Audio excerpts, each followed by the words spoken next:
പുറത്തിറങ്ങുന്ന പെട്രോളിന് 1 ലിറ്ററിന് ഇതാ ഔദ്യോഗിക രേഖയനുസരിച്ചുള്ള വില, അതും വെറും 53 രൂപ 8 പൈസയാണ്. എന്ന് വെച്ചാൽ ഈ സംഭവം ഇത്രയേ ഉള്ളൂ.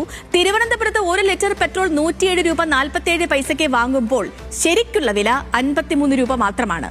എക്സൈസ് ഡ്യൂട്ടിയും ഡീലർ കമ്മീഷനും സംസ്ഥാന നികുതിയും ഒക്കെ ചേർത്ത് ഡൽഹിയിൽ 94 രൂപ 77 പൈസയും തിരുവനന്തപുരത്ത് 107 രൂപ 47 പൈസയും ആകുന്നു. ഈ 53 രൂപയിൽ പോലും നല്ലൊരു പങ്ക് കസ്റ്റംസ് ഡ്യൂട്ടി ഖജനാവിൽ എത്തുന്നതാണ്. കഴിഞ്ഞ വർഷം കസ്റ്റംസ് ഡ്യൂട്ടിയായി 14,000 കോടി രൂപയും സെസ്സായി 9,856 കോടി രൂപയുമാണ് കേന്ദ്ര ഖജനാവിലേക്ക് എത്തിയത്.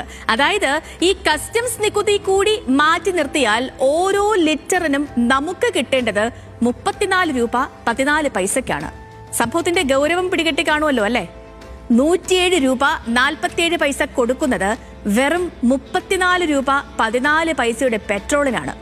ഉൽപ്പന്നത്തിന് 150% നികുതിയായി നൽകുന്ന സംവിധാനം ലോകത്ത് മറ്റൊരിടത്തും ഉണ്ടാകില്ല.